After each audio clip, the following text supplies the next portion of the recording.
Radio.com. This is WJAY. Hey, man.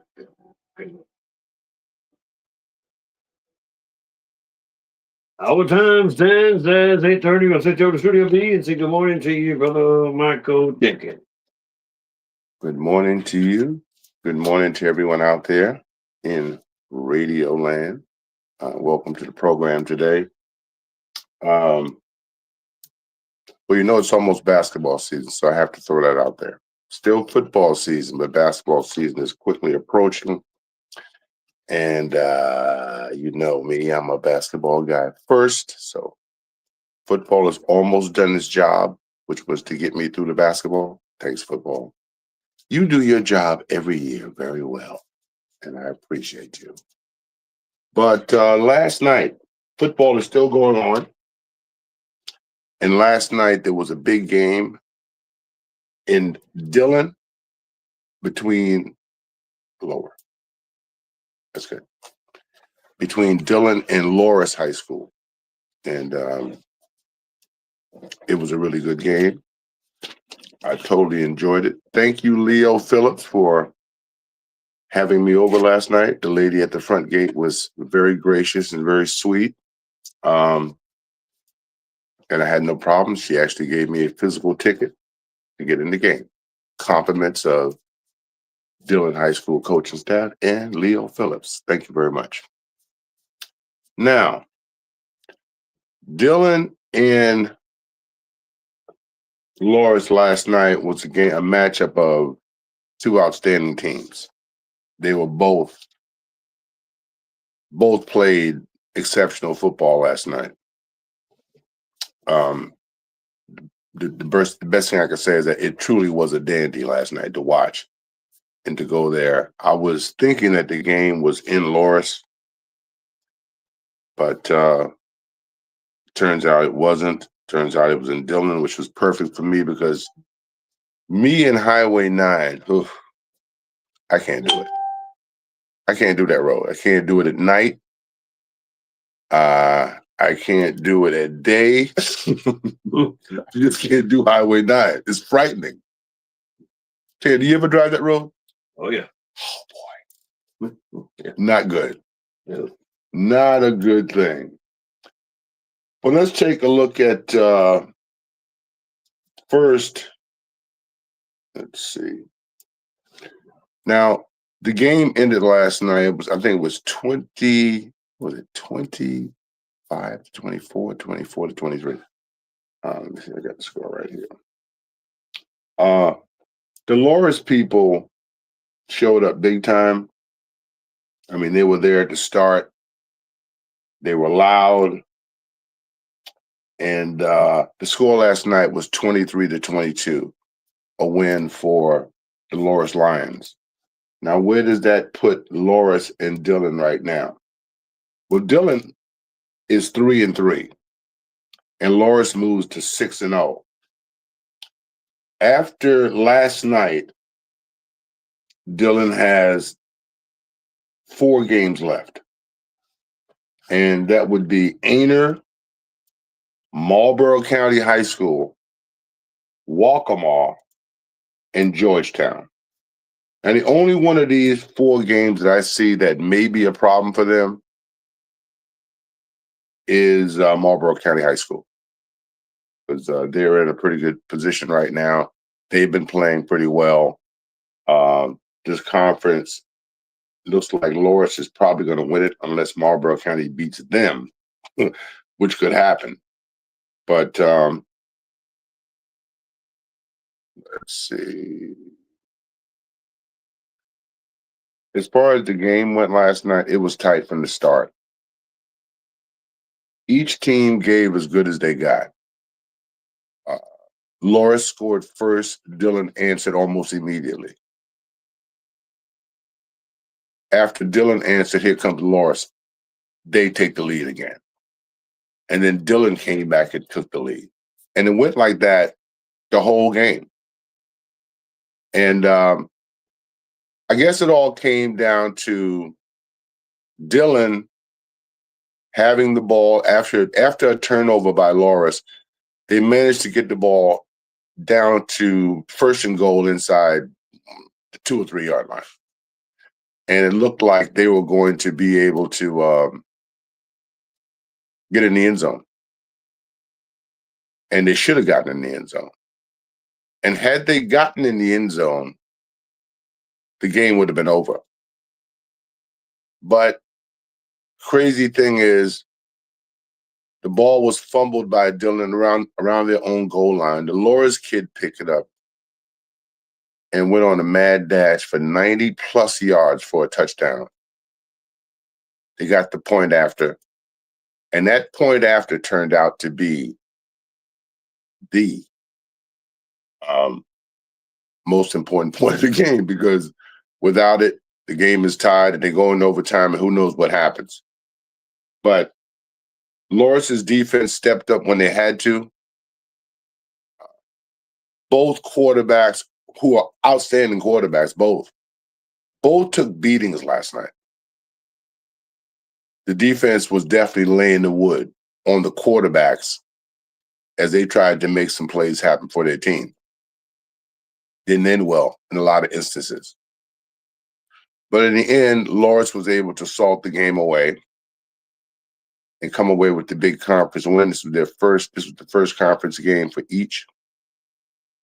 And Dillon now is 0-1 in the conference, 3-3 overall. Let's take a look at what Loris is going to be doing from now on for the rest of the year. You know, Loris, from time to time, they always have talent down there, but sometimes they have more talent than usual.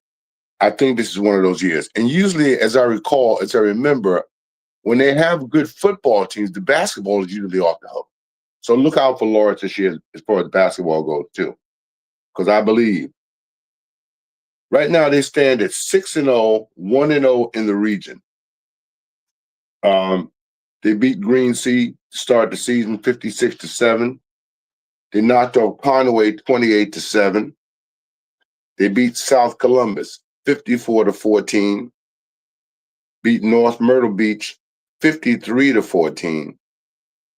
Beat Socastee 50-6. And got Dillon last night in a tight one, 23-22. So they are legit. There's no doubt about that. Loris has a lot of the things they need to make a serious run this year, as does Dillon. Now, these last four, they play the same last four that Dillon plays. Waccamaw, Georgetown, Marlboro County High School, and Aner. And I believe that the Marlboro County High School will also be a tough game for Dillon.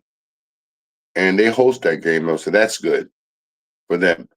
So they really can't afford to get another loss because that would push them into a 3-seed situation.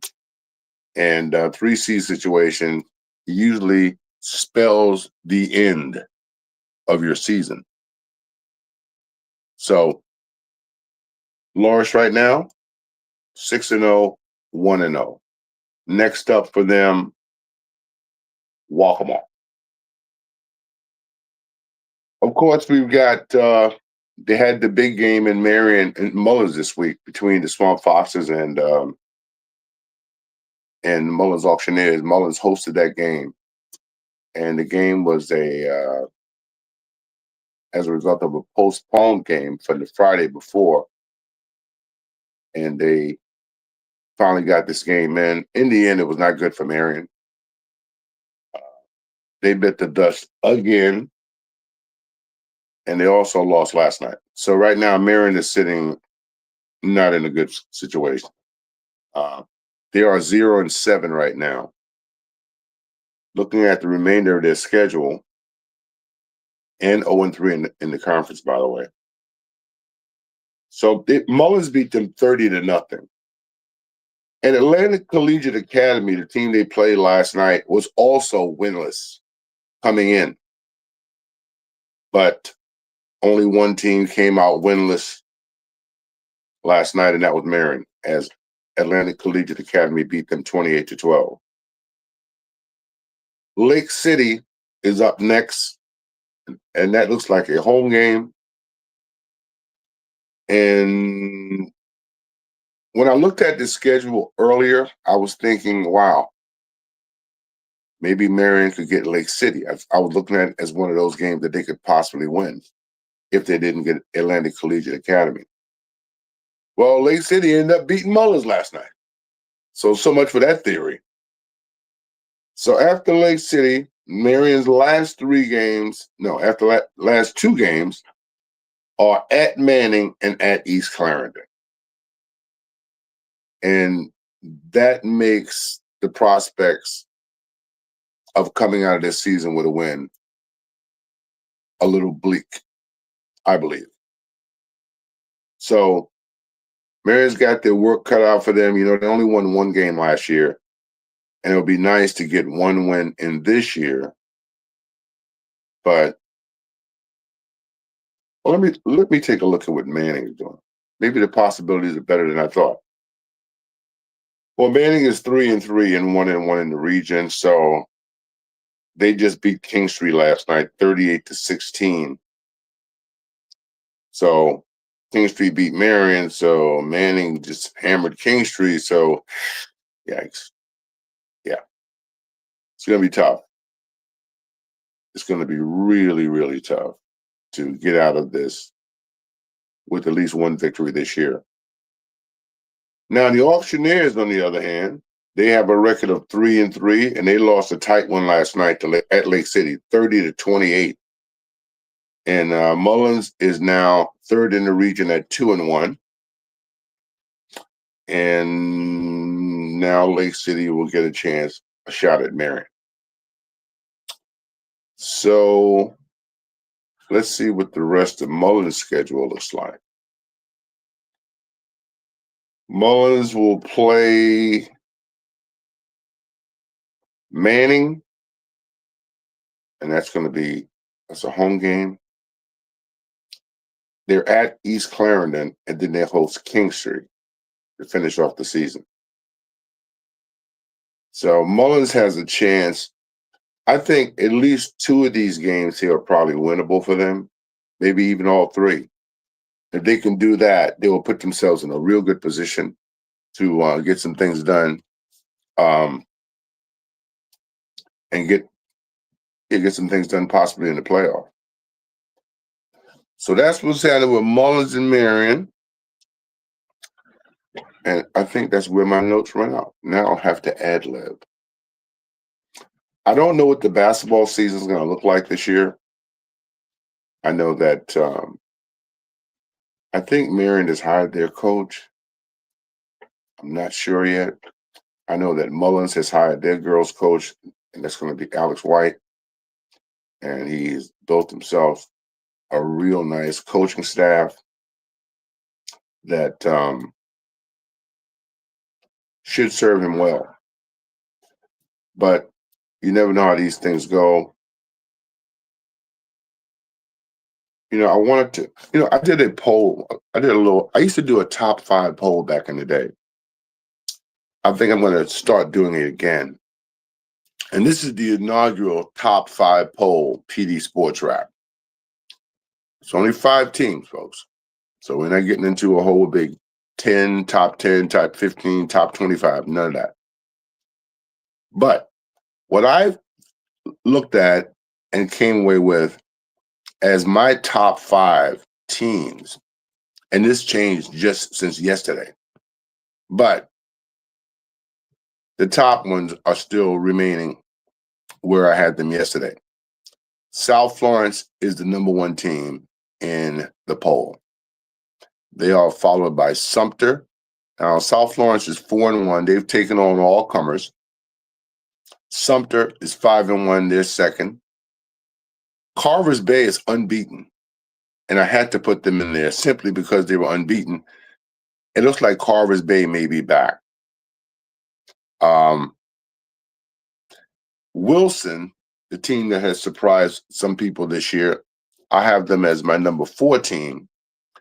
And I had Dillon as my number 5 team until last night. But I figure if Loris is playing them, they're in the PD, and they did beat Dillon last night. So I'd be hard pressed to not put them at least as my number 5 team in the poll. So they are. South Florence 4-1, Sumter 5-1, Carver's Bay 6-0, Wilson 4-2, and Loris 3-2. Now I wanted to check out some scores as well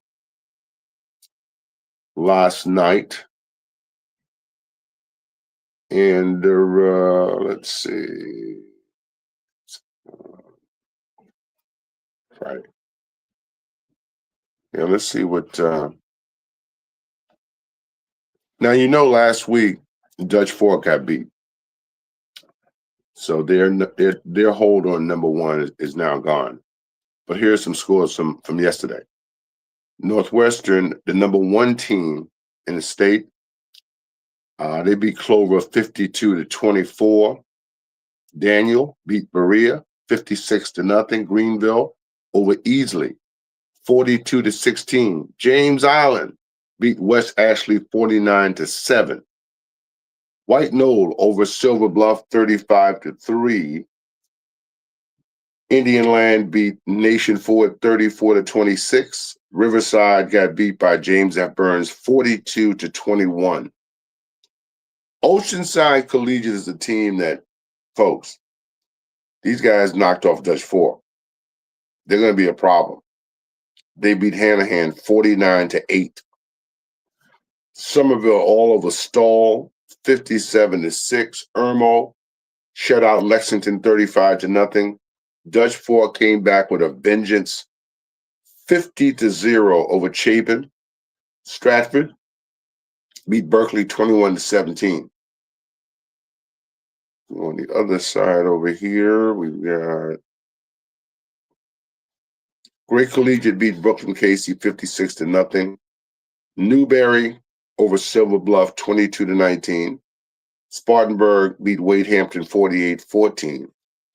Greenwood over Malden 33-10. Belton Honea-Path, this is the score of the night, 63-0 over West Oak. Hillcrest, TL Hanna. Hanna came away 32-13 winner. Ridgeview 37, Spring Valley 0. Gaffney 40-35 over Eastside. South Florence, oh boy, they punished Darlington last night. 57-6. South Point 28, Camden 7. Dorman beat Boiling Springs 34-0. It's got layers in here. And those are the scores. So South Florence continues to roll. And I look forward to that showdown with Wilson. That should be interesting. But let's take a look at the poll for South Carolina. And like I was just telling you about Oceanside Collegiate right now, they are number 1 in the state in 3A. They're the number 1 3A team. They are followed by Belton Honea-Path at 2, Newberry at 3, Mountain View Prep. This school was just created like last week. They're number 4. Oceanside Collegiate just created about 3 weeks ago. Yet they're dominating the top 5 of 3A. Go figure. Woodruff is number 5. Number 6 is Powdersville. Dillon was ranked 7 at the time this poll was done. But of course, they're going to drop. I don't know who this other school here is. It's got a bunch of initials there. Don't mean anything to me. But they're number 8, whoever they are. The no-namers. the lettered schools. Number 9 is Loris, but Loris is now going to move up. They're probably going to switch places with Dillon. Marlborough County, ranked 10th. Number 11 is Broome. Number 12 is Orangeburg Wilkinson. Crescent sits at the number 13 spot. Swansea is 14. Number 15 is Southside Christian. Number 16 is Silver Bluff. Number 17 is another one of those lettered schools, SGCHS. Number 18 is Waccamaw. Okay, so Waccamaw is ranked number 18. That means that Dillon and or Loris are going to have to watch themselves when they're playing these guys. They're 4-1. That's kind of rare for Waccamaw. I remember when the Waccamaw school had their first season, it was a JV season. I remember them coming down to play against Terrell's Bay's football team. That's when they were just a single A team then, Waccamaw. Of course, now they're 3A. Number 19 is Hanahan. Number 20 is Pendleton. Number 21 is Chapman. Remember a couple of years ago, it was Chapman that did battle with Dillon. I think they beat Dillon in the finals one year. And they are ranked number 21 now. Number 22, West Oak. Number 23 is Aner. Again, Dillon and Loris have to watch themselves because Loris and Waccamaw are both ranked, which means somebody thinks that they can play. And then you have Fox Creek. They're unbeaten. They're ranked number 24. And then Union County is the 25th ranked team. Let's take a look at 2A. See what's going on there. See who's ruling the roost in 2A. Okay. I remember when Fairfield Central was a, what is that, 4A power back in the day? Well, they're 2A now. Strom Thurmond is ranked number 2 behind Fairfield Central in 2A. Clinton is 3rd. Chester is 4. Central is 5. Saluda comes in at 6. Andrew Jackson, 7. Philip Simmons is 8. Sherrod is ranked 9th. And of course, Sherrod beat, who did they beat? They beat Darlington. I think they did. But then ranked number 9, followed by Hampton County at 10. Batesburg Leesville is the 11th ranked team. And then there's Liberty. Number 13 is Chesney. Number 14 is North Central. Woodland is the 15th ranked team. Timberland is 16. Oh boy. This doesn't bode well for Marion or Mullins here. East Clarendon is 17th ranked. That's going to be a tough road to hoe when they get played, especially down there for Marion. Edisto is ranked number 18. Andrews 19. Manning 20. Kingstree is ranked. Kingstree is ranked. So maybe this conference is tougher than was anticipated, previously anticipated. I didn't think the conference was going to be that tough. Yet you got all these teams ranked here. Then you have Barnwell. Barnwell is number 24, and 96 is the 25th ranked 2A team in the state. Latta got beat last night pretty bad. I was really a little bit surprised by that because they had been rolling. Lakeview won a close game last night, like I think a 1-score game or a 2-score game, something like that. But Lakeview and Latta primed. They should do okay. They should be playoff teams this year. Looking at the college side of things, the Gamecocks and Clemson. I think Clemson was off last week, but their coach is receiving a lot of heat. Well, first of all, he says a lot of stupid things.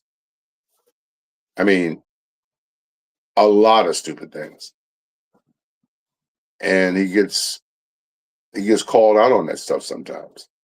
But when you start having arguments on the radio with little fans and you getting so heated where you are just going crazy because the fan is criticizing you, it kind of comes with the territory, sir. You're making millions of dollars. So you have to be able to get some blowback if things don't go well. And things are not going well. One of my son-in-laws is one of the biggest Clemson fans in the whole world. He's hurting right now because he's always optimistic about Clemson. But now, when you're not even favored to win the ACC, the ACC is like a little weak conference, man. A little sorry conference, to me anyway. Clemson has dominated for years. And now, there's uncertainty. They could be beat today. Every time they take the field now, you just don't know anymore. The Gamecocks have been up and down, but they got to win last week. Squirt came to town. I didn't see him. I wish I had. But it was great seeing him out there on the TV screen. He did well. And I also noticed that someone has decided, smartly so, that they need to let him touch the ball offensively sometimes. So I saw him back there with kickoffs, or punts, one of the two. But either way, this kid's got to have the ball in his hands. If you look at any of his tapes from high school, you got to realize how explosive he was and how explosive he can be. But you got to touch the ball sometime. I mean, I understand defensive back, linebacker, whatever. You don't keep the ball out of the hands of a kid that's this gifted. Well, the NBA kicked off this week as well. And the Warriors, I'm not as disappointed in what they look like right now than I thought I would. They look like a pretty tight team. I mean, I don't know how far they're going to go in the playoffs, but they'll make the playoffs. I think they'll be fine. The Lakers, saw little clips of them this morning. LeBron didn't play, and Luka didn't play. I just saw little snippets here and there. But the Yankees beat Boston in the wild card series after Boston had been slapping them around all year round. I was so sick of that. But they got them back. Now they have to go up against Toronto, the team who actually won the division. Well, they didn't really win the division. It was really tied. So I say the Yankees get these guys too. I don't know if they're going to be able to go all the way to the World Series or win it, because the Dodgers are still out there, and I'm so sick of them. I'm kind of hoping the Phillies can, do the job and take those cats out. I like to see the Phillies and the Yankees in the series. Don't know if that's going to happen, though. The Eagles are still flying high. The Baltimore Ravens are in trouble. Big trouble. Lamar Jackson got hurt. They had a ton of other people hurt. It's just not working out right now this year. Anyway, that's all the time I have. I'll be back next week with more. Have a safe week. Later.